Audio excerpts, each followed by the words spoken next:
swelling, headache or a rash, asthma, colitis, fatigue, or gas. What will today's symptom be?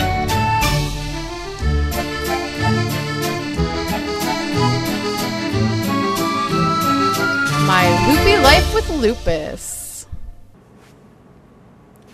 Hey everyone, it is May the 21st. That means it is day 21 of Lupus Awareness Month, and this is going to be a really quick video because I'm going to be linking to a video that I did in the past, and it is about the dangers of black henna. And the reason that I have this video out is that if you go back and you watch my story, my lupus story, I did link to it in a video earlier this month, but you can also find it on my playlist. There's a playlist of lupus vlogs, the early years, and it's like the first thing on the playlist is my story. And if you hear it, you will see that my symptoms initially started in 2002, and they started about a week or two after getting a black henna temporary tattoo at the Canadian National Exhibition that comes here every summer.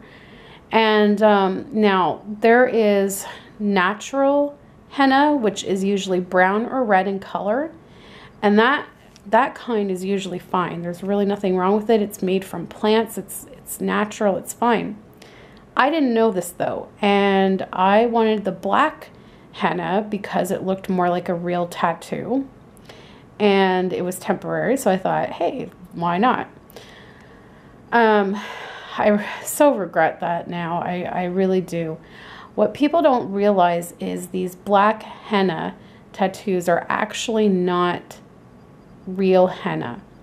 They contain a whole lot of chemicals, and one of the main ingredients in them is something that's used in hair dye, and but it's in a much stronger concentration than what's used in hair dye, and you're putting this directly on your skin, and it goes into your system.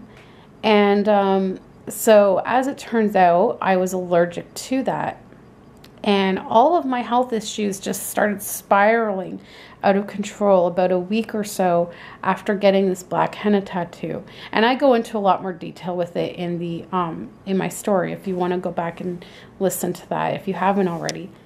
And so anyways, I'm going to link to the video that I made about the dangers of black henna that goes into it in more detail about what black henna can actually do to your health. And it's very important for everyone to know this because these black henna booths are everywhere at amusement parks and resorts and things like that. And you know, a lot of people are allowing their young children to get them thinking, oh, it's just temporary, it's just paint, it's not gonna harm anyone. And that's just not true. You can get severe allergic reactions. You can get severe lifelong health problems, and it's very dangerous. And so I just want to let everyone out there know about that. And it really potentially triggered my lupus flare, my very first lupus flare.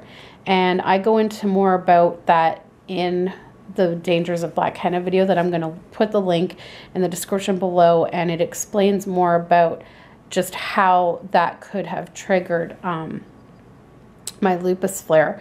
And you know, back then we didn't even know that it was lupus. I wasn't diagnosed until 2010, which is years later, but I do believe that that was my first flare and we just didn't know it.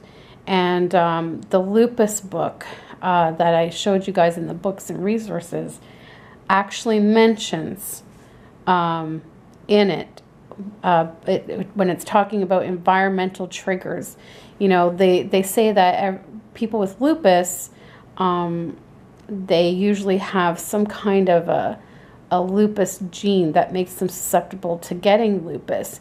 And, you know, sometimes you know, it just lays dormant, and it all it takes is something, just something to trigger it. It can be hormones, it can be environmental, whatever the case may be, something can trigger it. And so they do believe that there's a lot of environmental triggers to lupus.